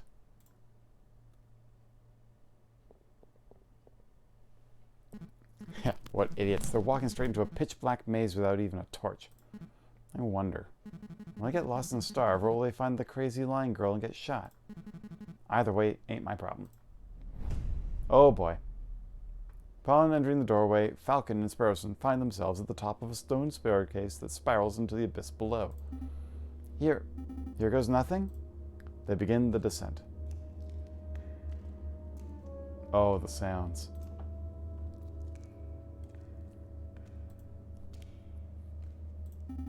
I knew an underground passage would be dark, but this is ridiculous. I can't even see my hand in front of my face. Just keep putting one foot in front of the other, Sparrowson. I think that was the last step. Now it's just twisted tunnels ahead of us. I should take up smoking. If I smoked, I'd have a match right now. I would be able to see where we're going. Plus, you know, all the health benefits. I probably would be calmer. Keep it together, Sparrowson. I know. I'll unravel this loose thread from my jacket. We can just trace the string to find our way back if we reach a dead end. Good thinking, just like Theseus and the Minotaur. Wait. There aren't any Minotaurs in here, are there? Head of a bull. Body of a bull. Scary stuff. That's not... Actually, never mind. It feels like there's a gap in the wall here. I guess the path branches. I can feel a slight breeze coming from the passage to the left. The air seems a little more stagnant to the right. Oh, okay. So in the book, we don't actually have any notes. Let's see here. The copper kettle. You stare hard, but it doesn't seem to boil. We had the book from the book of passage from the book of Judges, but unfortunately, it didn't say anything about going left or right. So I think I'm just gonna have to try the breezy path. There's a chance that the breeze could be caused by an opening. Let's head that way. Hey, Falcon, I don't want to dump on you or anything, but when you threatened Quark back there, it was pretty scary. Scary? Not really. Quark's all talk. I knew there was no chance he would fight back. No, I wasn't scared of Quark. You. I found you scary. I've never seen you get so angry before. Severine's life is on the line, Sparrowson. Forgive me for showing a little emotion. Sorry, I didn't mean it like that. Oh, it looks like the path branches again. Are my eyes going funky from the darkness, or is there a glimmer of light coming from the right path? No, I see it too. There's definitely some light on that side. Go into the darkness. I'm worried about this. I mean, this seems like it's just the right way to go, right? We have breeze from the left, and you know, because it would go to an opening. Light, so this would come to some other space. It's definitely getting lighter. I can see my hands again. But that might just mean we're getting close to an exit, right? Maybe this has all been a wild goose chase? Listen. Voices? Voices. We're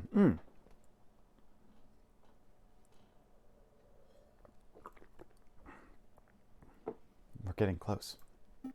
Wait, Falcon, aren't you scared? Terrified. Oh, there they are. That's a lot of skulls. I'll ask one more time. What is your name? It's Cocorico. Oh my god. Are you with the police? Royal Guards? Speak, bird. Madame Beaumont, we've been here all night and he simply ain't talking. He didn't react to coaxing, he didn't react to torture. Maybe it's time to, you know, administer some justice. This is not what I expected to see. Justice. That word. Oh, the rooster finally crows. You want to know who I am? Fine. My name is Severine Cocorico. I'm a public prosecutor for the Cour d'Assises. Well, Sevy, it's been a pleasure, but I can't be having spies running around our base of operations now, can we? So without further ado, I hereby sentence you to... Wait a minute, Piero. This is no ordinary spy. Because he's a prosecutor? No, because he's the bastard who condemned my father 10 years ago. Whoa, are you sure? I had my suspicions when I saw his smug air of arrogance. His holier-than-thou glare. But now I know his name and occupation, there is no doubt.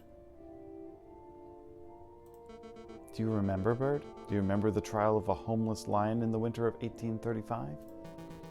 What was your father's name? Jean Beaumont. Jean Beaumont. Oh, like good death. Beaumont. What were his crimes? His only crime was trying to feed a starving child. He took a handful of vegetables from a grocer's stand, not out of greed, but out of sheer desire to see me survive. But he was seen by a policeman, another arrogant cockerel like yourself, actually. So my father was thrown in jail. He was dragged to court. I had the privilege of watching the proceedings from the stands. I remember your sharp words. This man is a thief. This man is a scoundrel.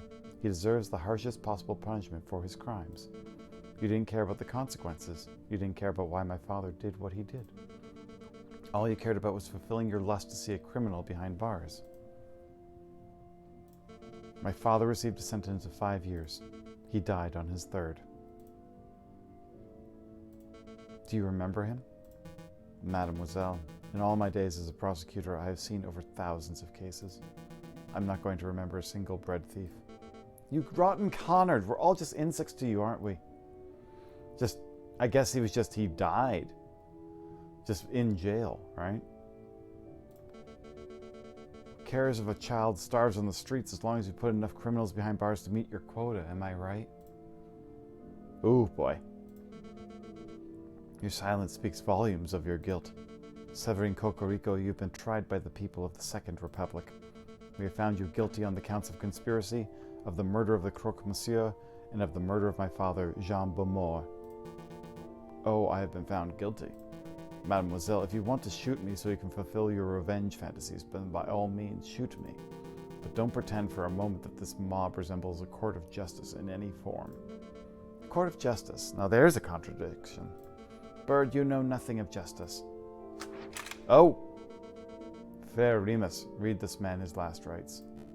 With pleasure, madame. Falcon, we have to make a move. Say something.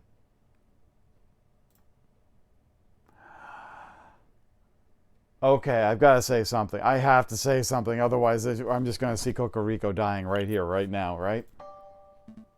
Alright, I'm going in. I'm coming too. No, I need you to get out of here. Go find the police, Royal Guard, anyone. I'll stall for time. Falcon. Okay, I'll go get help. Do you have any last words? Just pull the bloody trigger and be done with it. Wait! Wait.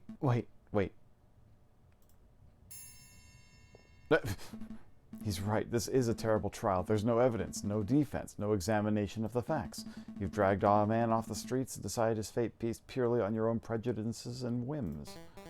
Who the cluck does this bird brain think he is? I am this man's defense attorney. I am J.J. Falcon. J.J., what are you doing? Defense attorney? You're a raven loony is what you are. Or a spy. I've seen this monsieur eavesdropping our conversations before. He cannot be trusted. Please, everyone, hear me out.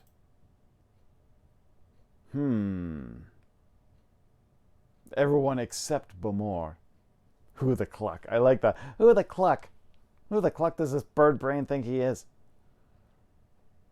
I think Pierrot seems to be the most logical here.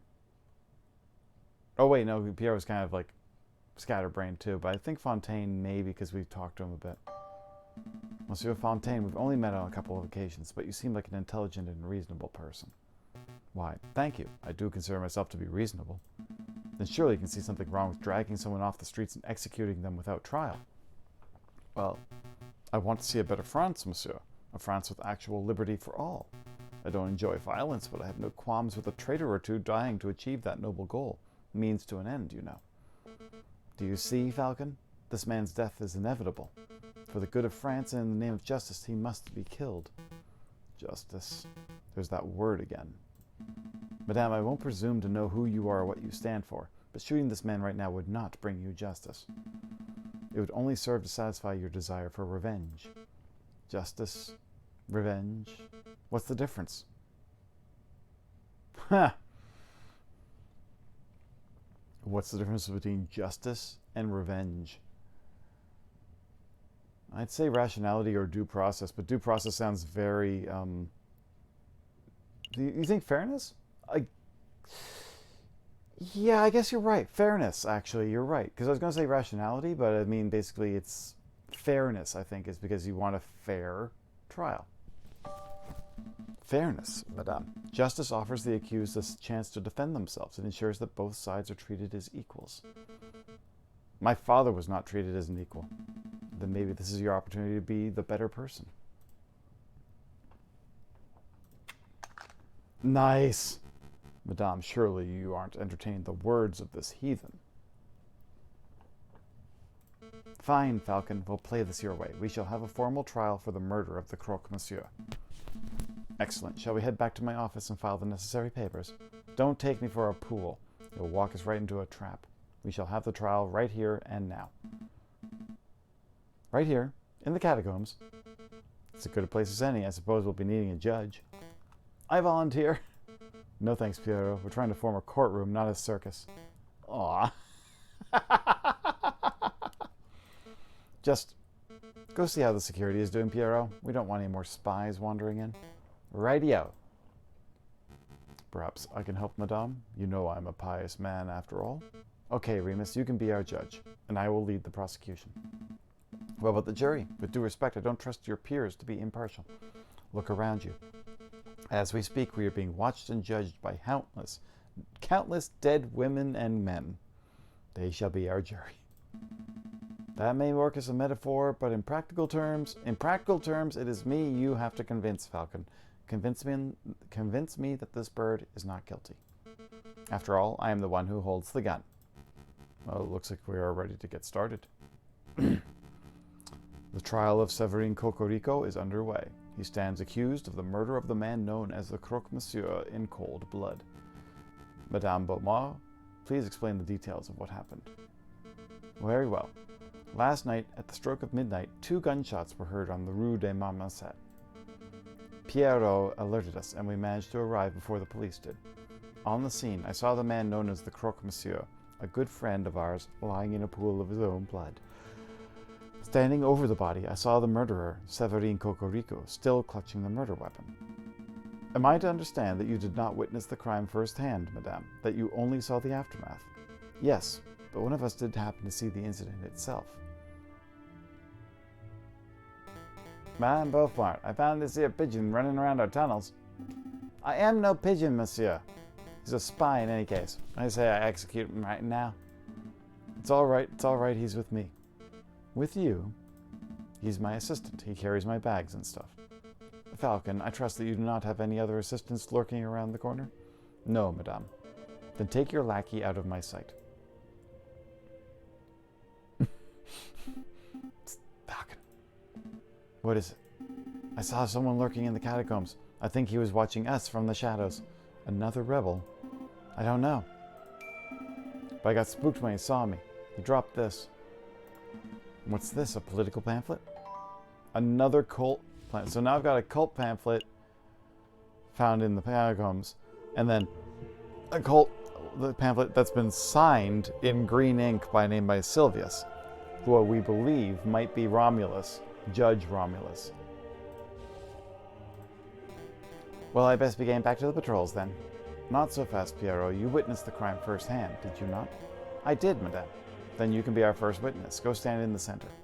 Okie dokie. Do I need to say an oath or something? That won't be necessary. We trust you. Just tell us what you saw last night, Piero. Okie dokie. I saw it as plain as day. The Croque Monsieur was just minding his own business on Rue de Marmoset, when all of a sudden this here brute of a rooster appeared with his gun in hand. Bam! The rooster fired. The Croque slumped to the floor. Using the last of his strength, the Croque Monsieur drew his own gun. Bam! The Croque fired back. So to clarify, Cocorico shot first. Or did Greedo? Right? The music kind of goes up and down and it's just, yeah. Yes, ma'am. No question there. What happened next? Well, you know you guys, Fontaine, Remus, and you, ma'am, were only a stone's throw away at the cathedral, so I ran to get your help. We all arrived back on the scene maybe a minute after I had left it. And there I saw the dead Croque Monsieur and the murderous Severine Cocorico with my own eyes. Thank you for your report, Piero. It's nothing, madame. See, Falcon? Piero is not the sharpest knife in the kitchen. True, that. But he is honest to a fault. I would trust his word with my life. I don't doubt the man's honesty, madame. Nonetheless, I would like to cross-examine the witness. Cross-examine? What does that mean? I don't claim to be an expert of the law. That is always my brother's role in the family. But I think a cross-examination means that Falcon would like to waste our time by asking pointless questions. Actually, it means I'd like to make sure that Piero's story holds up under scrutiny. Yes, I will be asking questions, but only questions that directly relate to the case at hand. Clearly a pointless stalling tactic, madame. Shall we put an end to the trial? Now, fairness. No, we'll let the bird have his little cross-examination. But I'm warning you, Falcon, don't mess with me. Don't mess with you.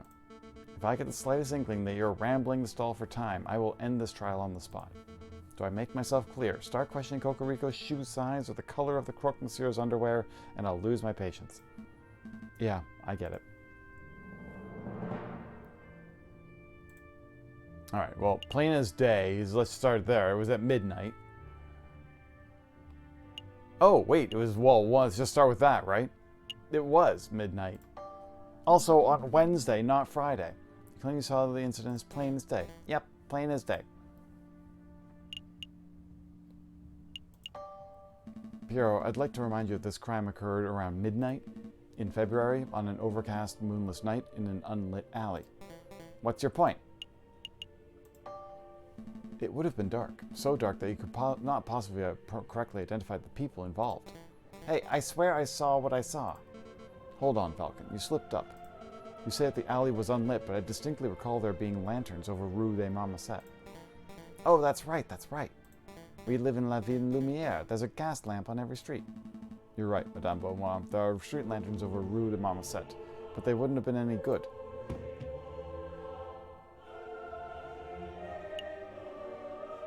I don't think I have any...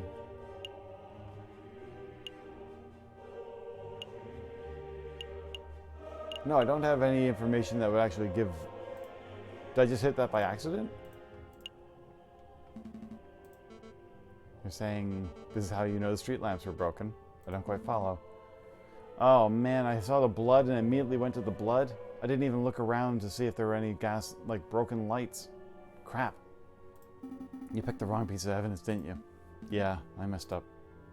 I think I'm going to be in a dead end here, Madame Beaumont scowls. Are you trying to toy with me? I don't appreciate it. Explain yourself, Falcon. Why do you think the street lamps over Rue de Marmosets were broken? I don't have any evidence to say that. Yeah,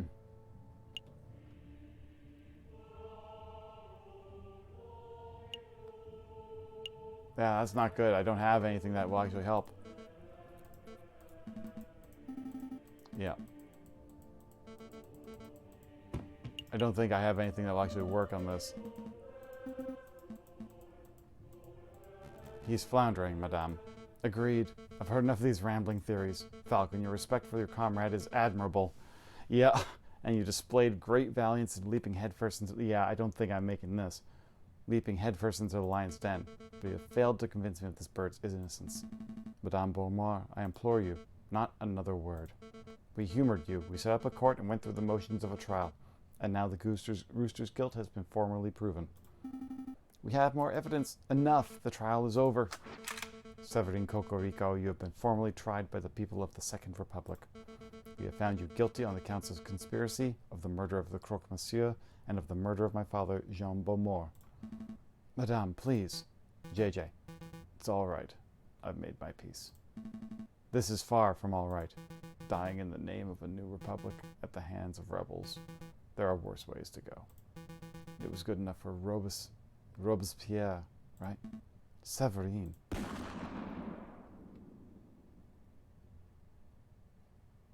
Oh boy. I think that this game save might be unrecoverable at this point.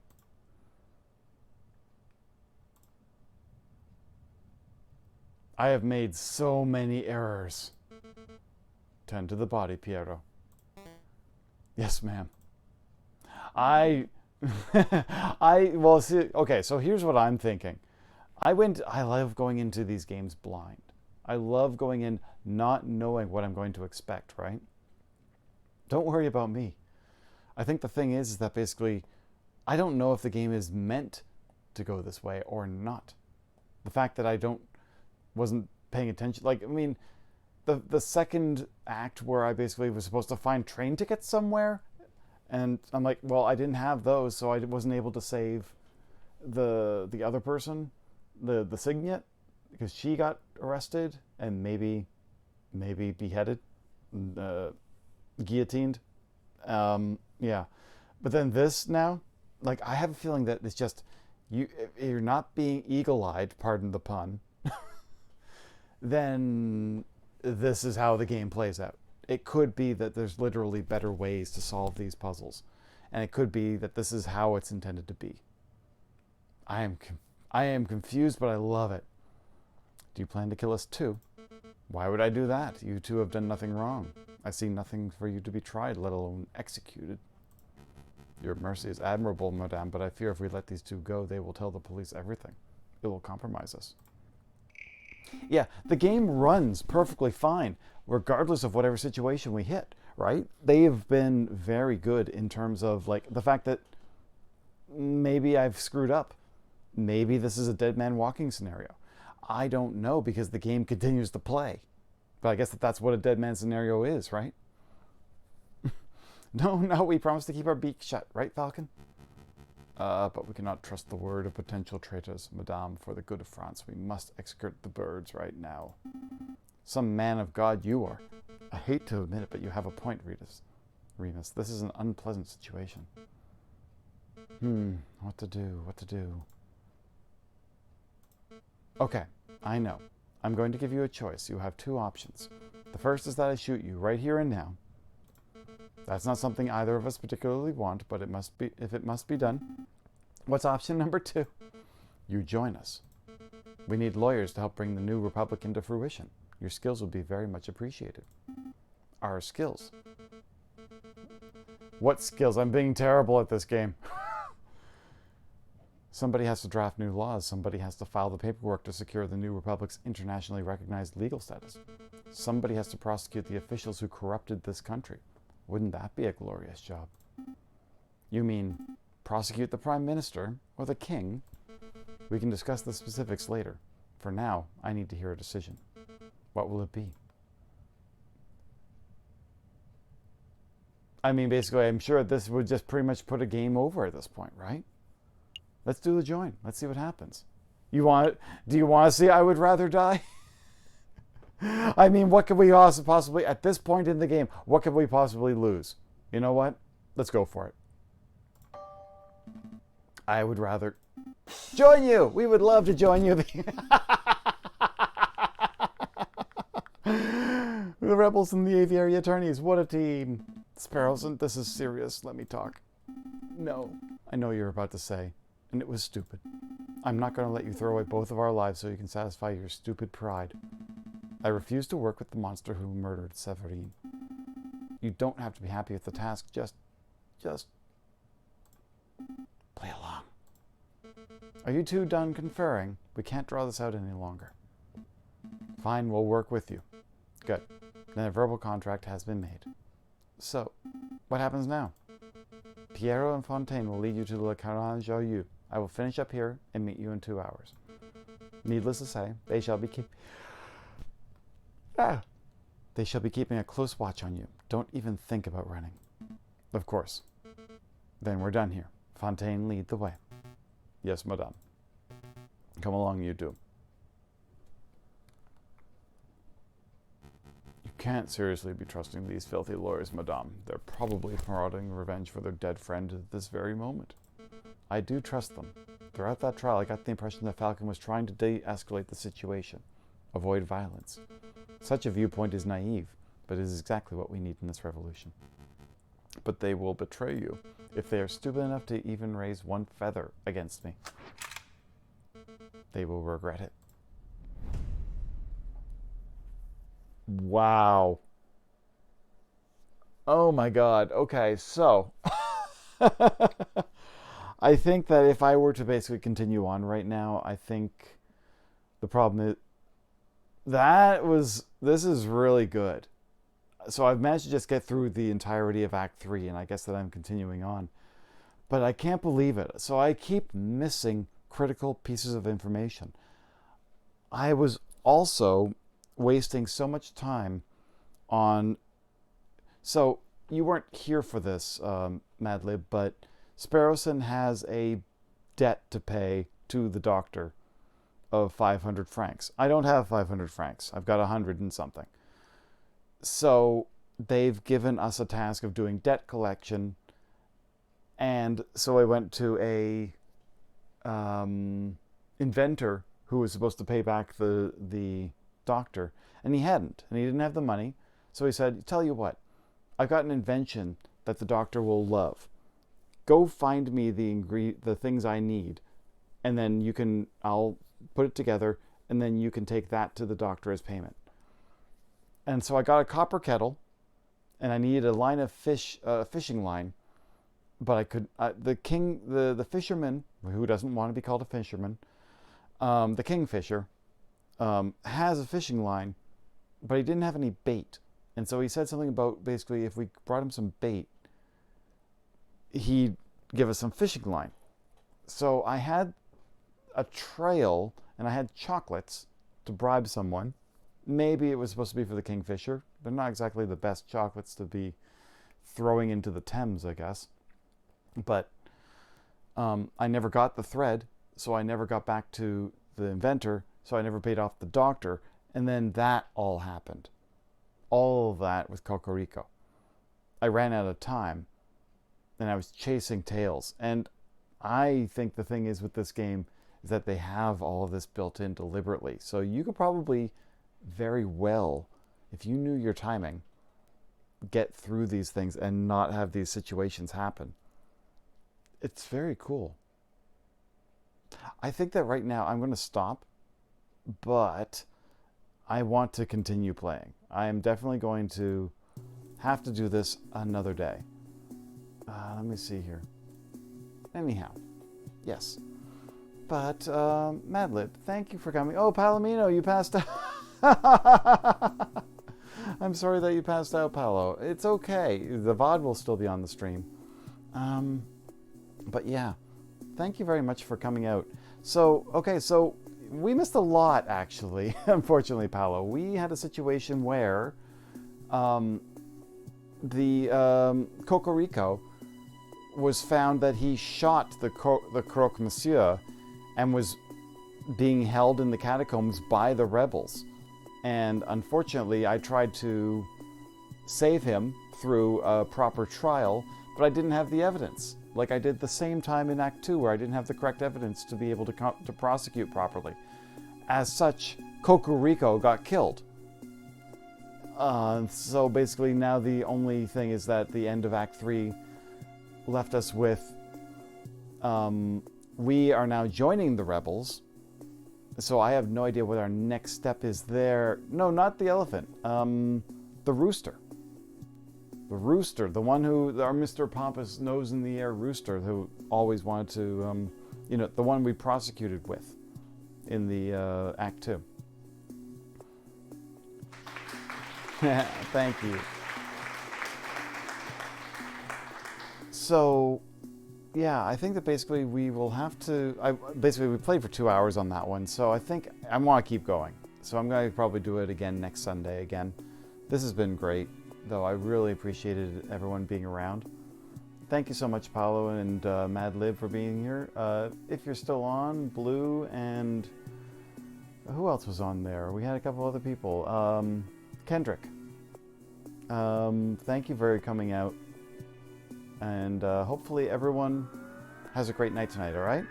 We'll see you all very soon, and have a great night and have a great rest of your week, okay? Bye.